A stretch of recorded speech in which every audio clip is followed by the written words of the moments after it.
Here we are. Little walkie-talkie with Mollie Collie. Mollie Collie, come. Mollie's coming out first tonight. Mollie, come here. Now, let's get your collar on. Come on. Get your collar on, baby. Come on, babs. Head here. There you go. All done, babs. We've got the Civic for Mollie Collie, so she can jump in, hopefully. That's the idea. There you go. It's black colour. I'm not sure what colour it looks like.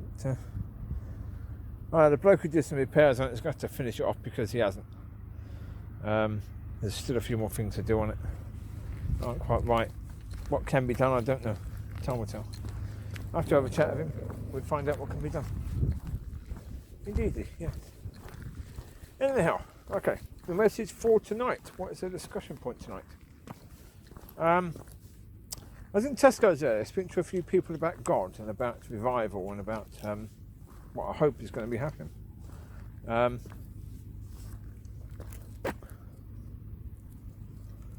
I said to him I said to these people about the way that the church has been recently, where it's all been,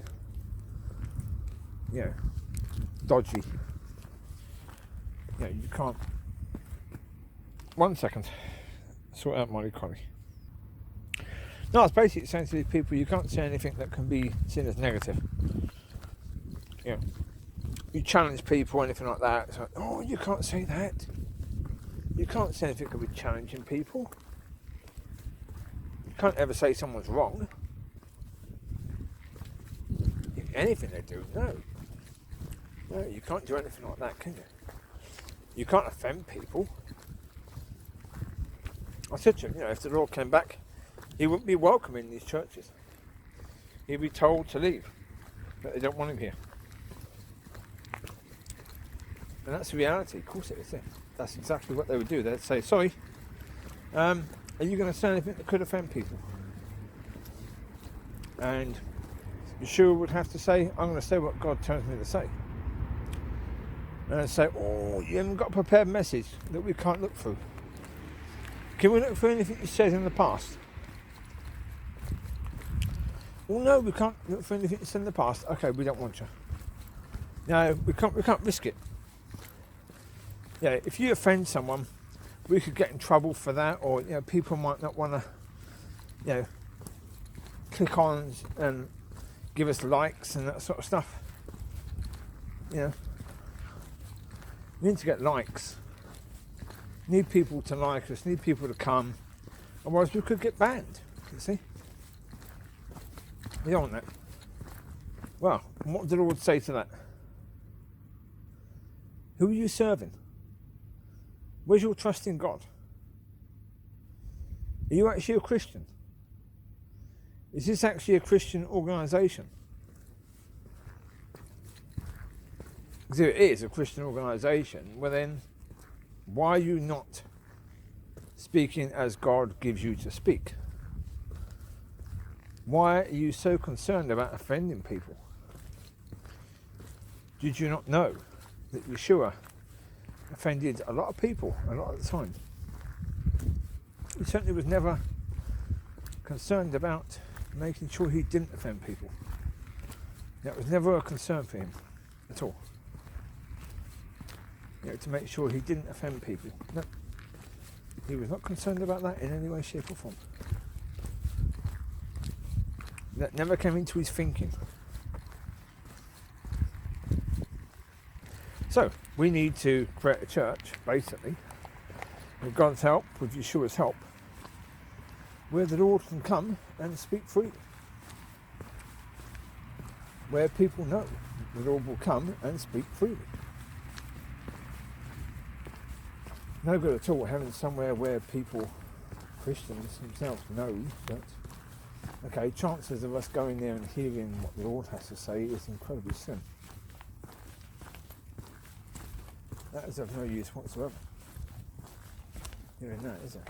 Really. And people know that. People know that to be the case. They know that to be true, don't they? Yep, they do indeed.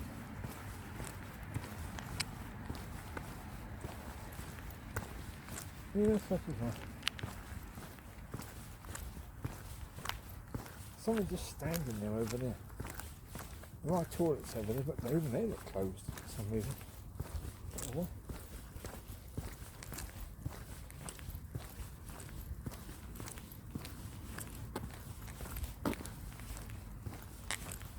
Anyhow, yeah, so that's what we need to do. So whether we can do that or not, I do want that. That's up to God, isn't it, to work out, get people ready in a position when they can do that, I suppose. Yeah. It's a thing again. That's what it is. Hello! How are you tonight? Oh, not too bad. Hey, Mollie, Collie. How you doing? How you doing, Bubba girl? Hi. Well, yes. Other news. Tried to do a bit of training tonight. I had the 33 kilogram dumbbells at home, the ones that I add weights to. 33 kilogram, not a problem at all. I did it on flat bench, did 12 reps to start with, figured it's just too easy. Not enough of a challenge really. I need to do better. I need to really do more than that because that's not enough. So, I thought, well, okay, what can I add? I thought, right, I've got some weights indoors. It's underneath a cabinet. I should probably get them out and see what they are. See if I can add them. But they were 4 kilograms each. So I thought, well, I've got 2 of them. I've got 2 on there, so I'll just add the 8 kilograms. Yeah. Wasn't going to happen tonight. Knowing you. First time I lifted them up, I got them in the wrong position. Didn't work because I've got them on a dumbbell that's extra long dumbbell. And of course, you've got the spindly sort of bit that you lock it with. And of course, you've got the extra bit of length for the metal bit with the screw bit on it. And of course, that bit was digging into my leg, into my left thigh. It's like, oh, that hurts. Yeah, because I've got to use my legs to push up the weight a bit, to help the forearms out a bit. And of course, without digging into your leg, no, I've got to put it down. Next time I got it on, it wasn't in the right position to be able to use the leg to push it up. Tried, didn't work. Next time it was just it just fell over into the wrong position. So, right, okay. That's not going to work then. So, solid, right, okay. Tried 3 times of it, it just wasn't going to work. You know, part of it is, I guess, well, as I've said to you before, faith. Faith is something that if you exercise faith and it grows, when you need it, it's there, and you're confident it's there. With this, because I was doing 41k, I've never done 41k on chest press, 41k dumbbells, never done it.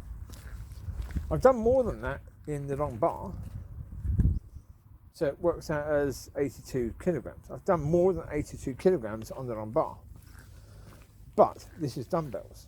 With dumbbells, you're going to have control. You've got to be able to get each weight into position, which is far more difficult than a bar that's already in position. Yeah. Also, the bar is one long bar. Far easier to control than 2 dumbbells. So, I've done 35, so I figured I should be able to do more. Yeah, 35, I got to the point where I was comfortable with 35. The problem is 35, I was doing that was about 2 or 3 weeks ago now. So, again, would that make enough of a difference? I don't know. So initially it was 33 kilograms the dumbbells are set at. Before I added the 8, so it worked out as 41. Well, 33 was easy, so that's why I figured I could do 41. But, yeah, okay. What I'm going to do is focus on 33 for now. Get used to using my legs to get the weight in position. Do all with that. Get used to that with that weight. Yeah, because, as I say, with the extra long bar of the dumbbell, it means there's more sticking out. So you've got to get it in the right position, especially with that sort of weight. So you can push it up. You've got to have enough of it on your leg and not too much. And also on your leg, it's got to be in the right position. If it's too far back, you don't get enough of a push. You know, if it's too far forward, then it's going to slip off. You know, so when you're dealing with the heavier weight, it's got to be just about right. So I've got to practice that. I will do. But as I say, that's where, with regards to your faith, if you can work your faith, then when you need it, it's there. But if, like that sort of weight, if your faith is of such that you don't exercise it, then when you need to do heavy faith, it won't be there. It won't be there because you're not using it, you're not exercising it. You're going to be doubting it because you've never been there before. You've never had to use that before. You never tried to use that before. You know, so you've got to exercise your faith. You've got to build it. You've got to, as I say, ask God. Get God's guidance on all things.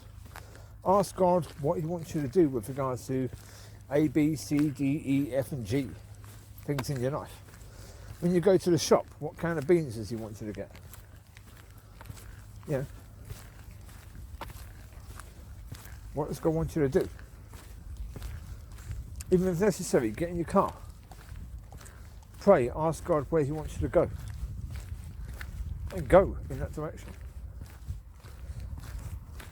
If it's a quiet enough time of the day, you come to a junction, ask God where He wants you to go, or a roundabout. You come to a roundabout, where? Left, right, straight on? Where does God want? Where does He want you to go?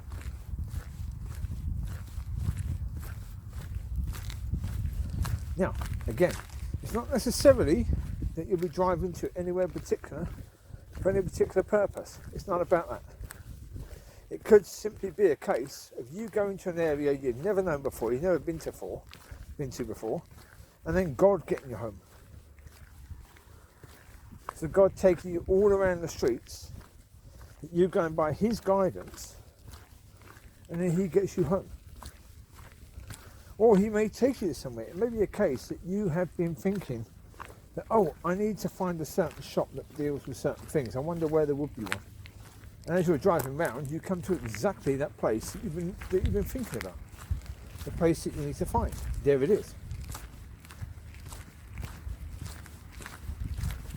You never know. Until you try, you never know. But exercise those muscles. You know, seek God as to how He wants you to exercise those muscles. Those faith muscles. Make them bigger, make them stronger.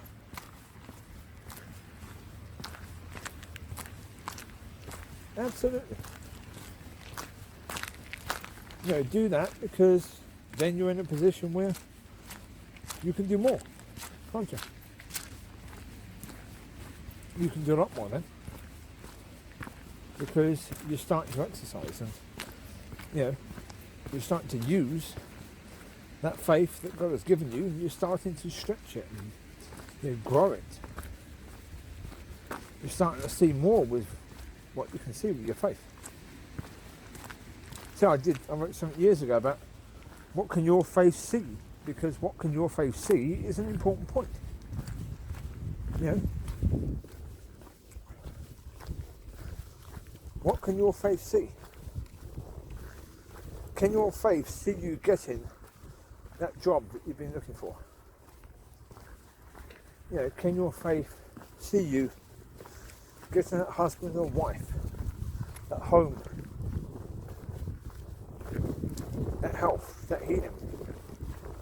You know, what can your faith see?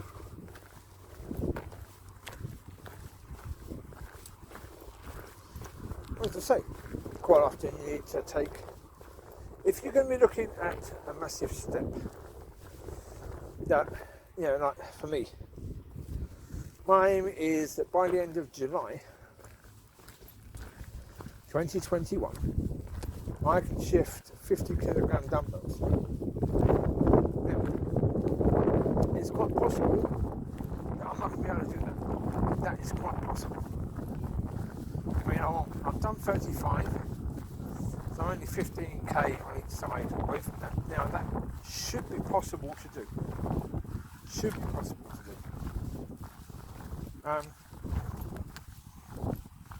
The problem is at the moment we keep on having lockdown. So the gyms are closed.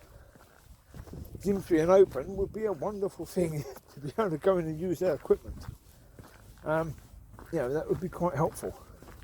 Certainly to exercise all the muscles around the area, so that I can, because you've got to build up your stabiliser muscles, you've got to build up your forearms, your shoulders, your chest, to be able to deal with that.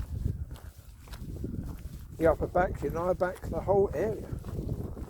Get the whole lot done, and your legs, for certain. Right. So very, very useful if the facilities are best designed to help you to get there. They're actually open. Well, we're on lockdown right now that we were told to be 3 weeks. And now, within about a week of them saying 3 weeks and actually going on lockdown, they were starting to tell us it could be till spring. Spring is not 3 weeks away. So they lied to us initially by saying 3 weeks. They never had any intention of it being 3 weeks, did they? Politicians, now they've got adverts out, showing people dying of COVID, and nurses crying and relatives crying as people are dying of COVID. Well, look, folks, they never had adverts out last year or the year before, people dying of flu, did they? Yeah, people were dying of flu last year and the year before. Mollie! Come on, this way. Come, Mollie Collie. Mollie Collie, come on. Get here, Sniffle-Lot. Come on, there she is. There she is, the baby girl. The number one. There she comes. There she is. Hello. Hello, my girly girl. How you doing? Hey, you doing okay? Have a sniff of that then, girl. There you go. Have a sniff of that. Was a boy peed on it, has he? Quite likely a boy doggy's peed on that at some point, yep. Okay.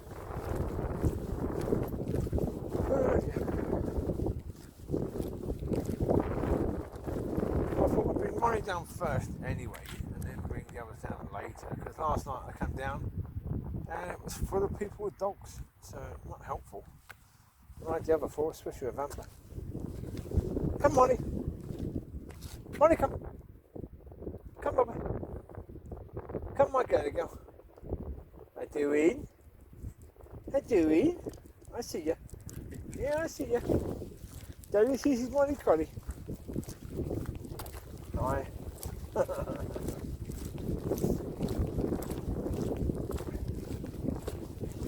So what I was saying about have goals is that, of course, when I was talking about my goal of that, it's in a case of splitting that goal into steps to say, okay, I need to get to there. But say, for example, I need to get to end of that path. Well, at the moment, I'm right here. So if I'm right here, see if it's here, I'm right here. So I've got to go to there. So there's steps to take, isn't there? So we do this all the time in life. We take steps to a goal. So, if your faith, if you need to see something huge, if you can't see it right now, then take steps. Same thing. Exactly the same thing. With your faith, you need to go over there, but you're here. So you need to work out what steps you need to take to get from here to there. Ask God to help you. Ask God to guide you as to what steps you need to take, to make it easier to get from A to Z. You might have to go through the whole alphabet of steps. That's however many steps there are left in the alphabet. I can't tell you that. I can tell you the alphabet, but I can't tell you how many letters are in there. I've no idea. 20 something. 26, is it? 26, is it? Something like that, anyway. Answers on a postcard. Feel free. Answers on a postcard. Mollie's having pee-pee. Did you have pee-pee? Good girl. Good girl, Mollie Collie. Hi, Mollie Collie had pee-pee.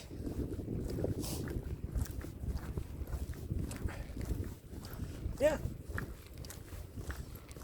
You know, allow yourself to have a load of small goals to get there, because you're more likely to get there.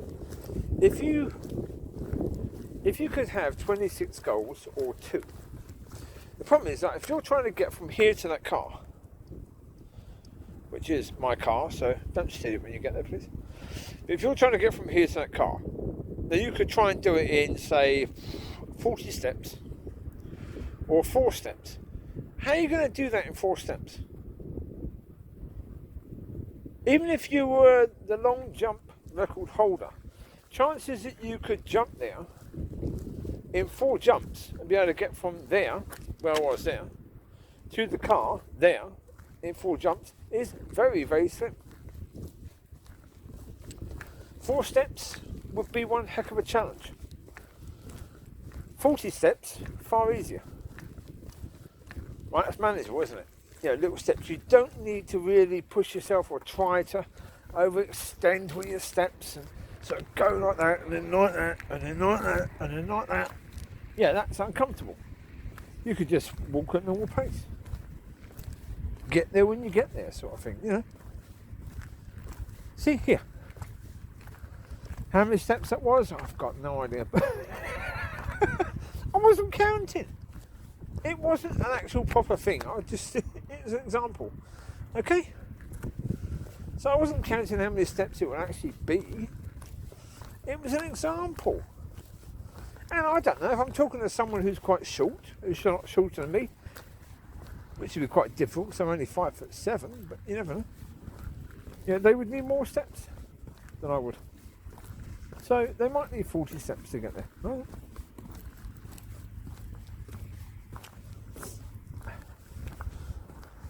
But you can have realistic goals, or you can go with something incredibly unrealistic and deal with it when you fail, because chances are, if you're being completely unrealistic with yourself, you are going to fail. Now, Mollie's in that bush somewhere. Mollie Collie, where you gone? Here she is. See, told you, in that bush. Here she is, Mollie Collie. There's a Mollie Collie. Hello. Love, love, love. You got a bit wet, did you? Yeah, you got a bit wet. Okay. Okie dokie. Good walkies? Yeah? Good girl. I've no idea what the time is. It's well, it's just gone 11, so I should really take her back and then get the others out in a second. Well, we'll go up a bit further, then we'll turn back here.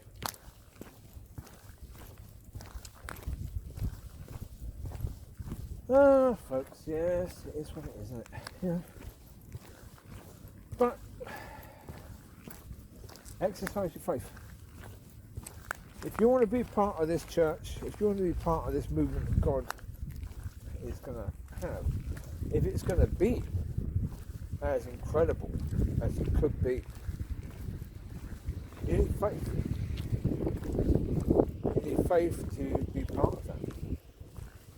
Because you're going to be asked to see things that at the moment we can't see.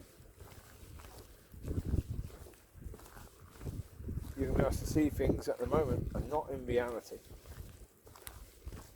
We don't have a church right now that is right for the Lord to come and speak at, to say whatever he wants to say.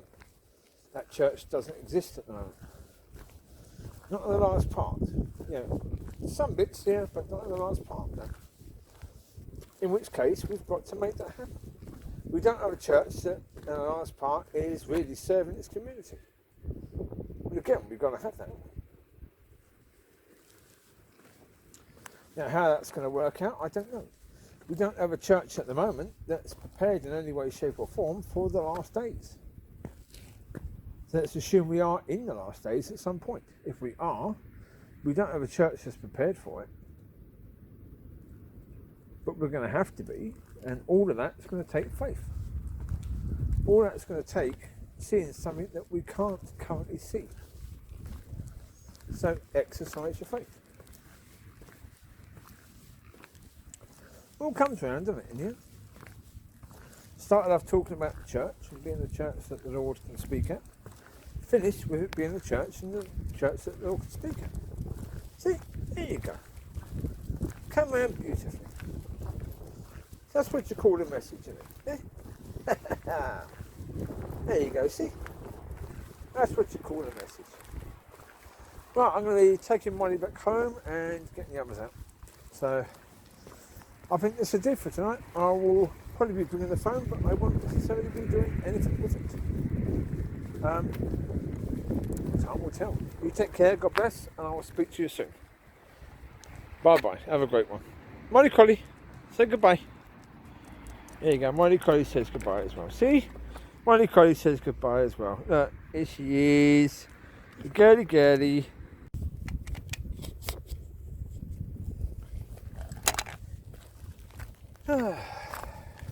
Got the others now as well. It's their time out for walkies now. Okay, I did a video earlier about dealing with conflict with worldly people, basically, and how to sort of deal with that, or ways to deal with it, basically. Well, I said there that it may just be a case of letting it go. And the reason is, if we're coming into a new time for the church, we're coming into a time of thinking in a new way. We can't be bogged down with worldly crap. That's one thing. That's one reason why sometimes letting it go is the best thing. Other reasons why it's best to let it go is, as I've tried to say on that. If the people that are playing the arse in your life have taken something you've done and then made it nuclear, revenge, well then your apt response to that is going more nuclear, which is a really, really bad situation because there's consequences for that as well. So, yeah, you really want to do that? That's the question. Do you really want to go nuclear on these people? I mean, think about what that's going to mean.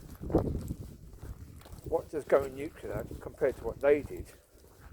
You're basically taking what they did and timesing that by 1,000.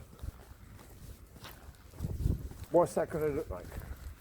And what are the consequences going to be to that? So, yeah. If we're coming to a new way of thinking, well, then we have to have a new way of doing things and reacting to things and etc, etc, etc. Don't we really? But as I said previously, that means that God has to be the one to deal with stuff. And wouldn't that be fantastic though? Wouldn't that be really fantastic? And when that happens, that would be just glorious. Because basically, people tell lies about you, but then the right response to that would be, is that then people tell lies about them, and they get sacked from their jobs, or, you know, their relationships is ending because of lies. Yeah. Well, as I say, if people tell lies about you, then obviously the best thing for that is people tell lies about them. And they lose their jobs or relationship for that. That's fine. Isn't it, really? Because if they want to turn people against you and tell lies to do that, which is what people do. As I said in that video when I talked about the conflict, there's that lady there. You know, what they therefore deserve by doing that is for people to tell lies about them and for there to be heavy consequences to those lies. You know, what on earth they were trying to do by telling lies against me should be times by 100 and be done to them. That's the reality.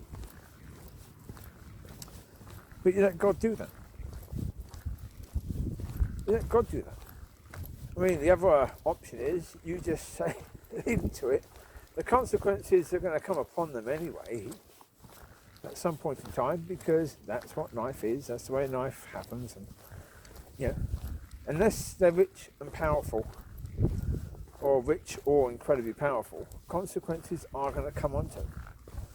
You know, if you're Elon Musk or a child of Elon Musk, then maybe the consequences won't come and get you. But unless you're someone like that, or someone in a position of high authority, the consequences will come and get you at some point in time. That is reality. Whether you're Christian or non-Christian, it doesn't matter. If you're a Christian and you've done things in your past, like when I was a young Christian, I was at, like I said, the King's Church. There was a chap there called Michael who had just recently given his life to God, been set free from drug addiction, alcohol addiction, that sort of stuff. And he admitted to me that he committed murder before. Never been caught for it. He was an Irish lad. Now, in the end, I don't know what's happened to Michael. No idea. Did he get caught for it? No idea. Quite likely, yes. Quite likely, yes. Quite likely he's had to face that. Because at some point in time, God may have wanted him to face it. You know, there may have been use in him going through that. You know, it's like I was thinking earlier. The lady in the next video I did about the lady who cheated on her husband. She basically, you see the way that she acted. If you've watched the video of that story, you would have seen in her actions that if the devil would have approached her and said to her, I will allow you to go back in time and undo that mistake, but it's going to cost you 20 years of your life, she would have given that, right? She would happily have said, yes, you can have 20 years of my life, I will die 20 years earlier, just let me go back and change that, let me go back and undo that. Now, I've had, you know, 2 big relationships end, and both have been incredibly tough. Both have been incredibly tough, causing hurt to myself and others. Now, if I could go back and change things, would I? No. No. I wouldn't. I wouldn't, even if I'd be offered 10 more years of life. Would I go back and change things? No. Would I go back and undo the things? No, I wouldn't. I wouldn't now, no. Because I now understand what I didn't understand then. That it's possible, it's not a certainty, but it's possible that people have to go through stuff sometimes. You know, to learn and to grow and to develop and to, you know, have empathy and, you know, compassion and, you know, all the other stuff. That maybe you need to go through that. If I need to go through it, maybe they also need to go through it. You know, maybe they've grown as a result of going through that. You know, I mean, I've been married and that didn't work. Divorced now. I can certainly say I was not married to my soulmate. Yeah, the lady in that video said that she was married to a soulmate. I was certainly not married to my soulmate in any way, shape or form. That was not a marriage that God wanted to happen. That's a certainty. I know that. And I had a relationship where I had a son, James. And yeah, that relationship was bad from moment one and just got worse. And so, yeah, they were tough. I mean, the relationship with James, you know, when that ended, I lost my son. Haven't seen him since. And that was tough because he was a lovely boy. He was a fantastic young boy. I last saw him when he was about 2 years old, and he was the sort of child, he was blonde, blue-eyed, so very much like me when I was a kid, when I was a baby. If he's going to look like me, I'll say poor sod, but there you go. But yeah, he was a sort of kid who, if he fell over, he would sort of start to cry a bit, but then if I said to him, come on, you're okay, let's have a look, let's rub it better, he would soon stop crying and just get on with stuff. He was a great kid. He really, really was. Fantastic little boy. And, you know, I had to walk away because the relationship with his mum was so bad. It really was incredibly bad. I've spoken about it before in videos. I'm not going to go into it again. Yeah. So, but as I say, I've been through those, and yeah, they were tough, they were painful, they were really painful. And of course, you know, could I have done things differently in those situations? Yeah. Could I have done things differently when they were breaking up? Yeah. I mean, put it this way, I may still be seeing James. May still be seeing James if I hadn't have gone to college after me and his mum split up for about the 10th time. The thing of it is it's also quite possible that we would be on our 100th break-up and get back together again. And I would never become a Christian. So, or never continue to be a Christian, because I would have been continually getting back with her, breaking up with her, getting back with her, breaking up with her, getting back with her, breaking up with her. That was the pattern we were in at the time. So it was certainly a possibility that pattern would just have continued. But, yeah, will I go back and change things? No, I mean, what is, you know, I am who I am now. You know, I am who I am because of my experiences. Simple. And hopefully I now have, you know, compassion, I now have understanding, I now have a better view of things because of that. I mean, I know that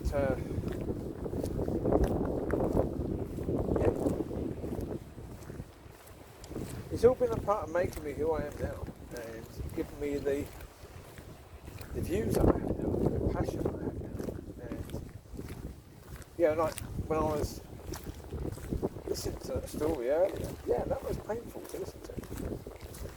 Because I've been there, because I know from the position of both. You know, the husband, I feel for the husband, but also I feel for the wife. I feel for the wife because you can see in her actions, in the way she's doing things, that she feels incredibly bad about what she did, but there's nothing at all she can do to change that. But she's trying her absolute most, she's trying her absolute best too. And she's hoping beyond all hope that things will work out. And I hope it does for her, I really do. I hope it does for them both. They've got 2 children, and I hope it works out fantastically well for them both. Unfortunately, with these sort of things, you never really see. You see an update, but you never really see an update of an update of an update of an update, and then years down the line, you see them come back and say, "Oh, you know, all worked out at the end. Yeah, thank you for all your support." Blah blah blah blah blah. Yeah. So, but you hope. You hope that certainly for them both, that they can recover, because she has to forgive herself. She cannot move forward in any way, shape or form until she forgives herself of what she's done. Yeah, potentially, yes, she's destroyed her marriage. Yeah, she destroyed the family for her children. You know, she hurt her husband, her soulmate, yes. She's got to forgive herself for that. He has to forgive her.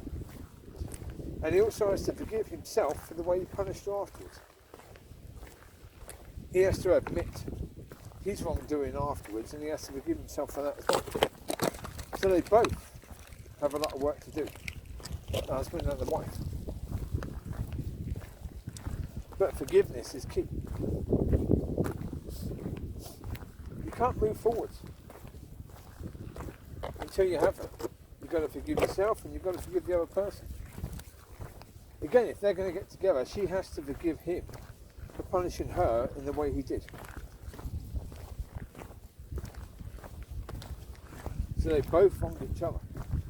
See, it doesn't really matter who wronged who first. Not really. Because, as I said about conflict, it's the same thing. Just because someone else wrongs you, it doesn't mean that you have the right to wrong them. Not in any way, shape or form. It certainly doesn't mean you have the right to wrong them worse than what they wronged you.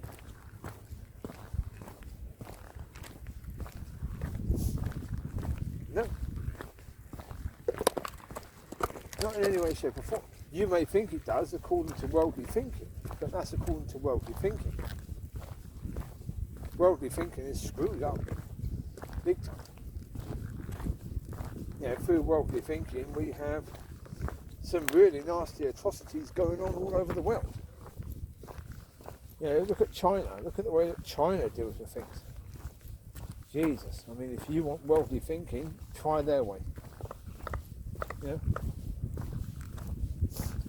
Hello, my boy. Little Choo-Choo. How you doing, brother? Choo-Choo got a butt-butt. Choo-Choo, you got a butt-butt.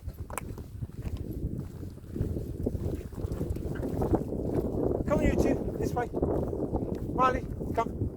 Mollie, come. Come on. This way, my boy.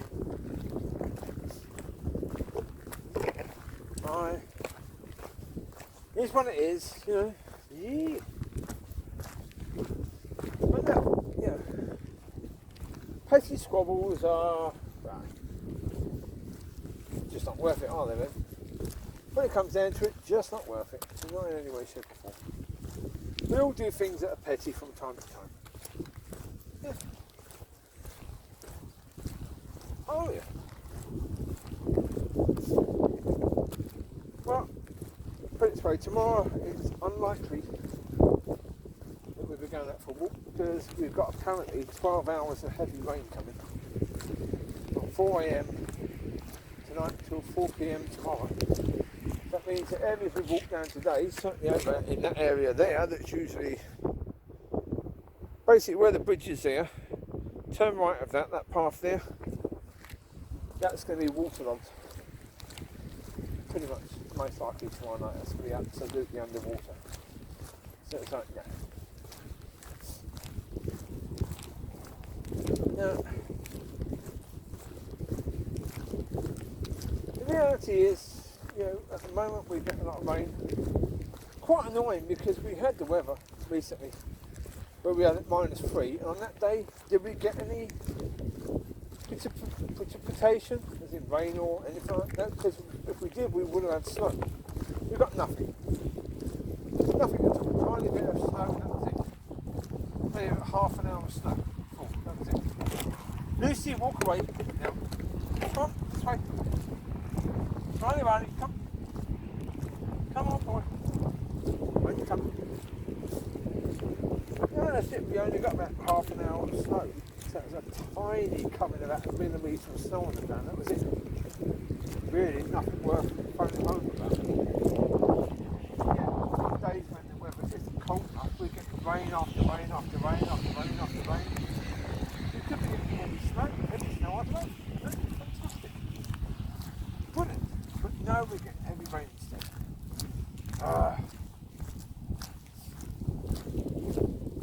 Maybe that's the result of global warming. There you go, don't know. But, let me put it this way. My opinion on global warming, not really based upon anything scientific, because I'm not a scientist. But my opinion on global warming is quite simple. That when it comes down to it, scientists are the ones who tell us that the dinosaurs were wiped out by the Ice Age, right? Now, we know at some point that ice melted.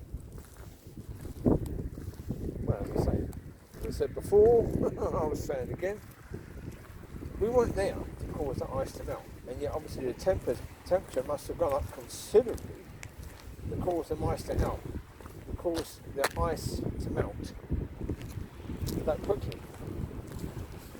because we're told that the mountainous ranges in places like Scotland and other countries were caused by the ice melting. But okay, if that's the case, what caused the ice to melt? What caused the temperatures to rise so much then? Well, could that be what's causing the temperatures to rise now? Do we know? No, no idea at all. I have no idea. I'm not a scientist, so I don't know. I just know that there are far more important things for us to think about with regards to day-to-day sort of things, you know. Well, we've got COVID right now, and we've got people trying to survive from that. And we've got, life has shut down in so many areas because of COVID. So we've got to try and figure out how to live, with COVID, basically. And that's something which at the moment the governments are saying, no, they're not going to allow you to try and figure that out. Sorry. Okay. As you do sort of thing. Yeah. That's not good, but it is what it is. Yeah. We need to live, and we're being told, no, you can't live. So, okay. As I said earlier, when I had Mollie out here, they told us that the lockdown would be for 3 weeks. Only 3 weeks. And then within no time at all, within days of them actually enforcing the lockdown and saying, right, we're locked down now, they were starting to talk about spring. It would be locked down until spring, which is not 3 weeks. That's a lot longer than that, and you're talking 3 months. 3 months complete lockdown for the whole of the UK. I mean, that's going to stop so many people from living and doing anything, really. And of course, in spring, they'll only extend it. Right, come here, boy. Chewie here. Come here, Muppet. Come here, monkey. There's Munchkin over there. Come here, Lucy. Turn your collar off. There's a good girl. Go.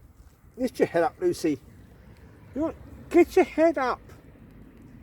Every time I try and do a collar, she comes over, she then puts her head down, so I've got to get down even lower. Good girl, Amber. See? Amber don't put her head down, do you? Come here, Riley. Yeah, Riley here. Come here. Let's do your collar. Come here. Come here, my boy. Hello. Let's do your collar. I'm going to put you back in the car in a second. Chewie, come here. Do your collar as well, my boy. There you go, puppy. Do your collar. Yes. Chewie, Chewie. Good boy. Love you. Come on then.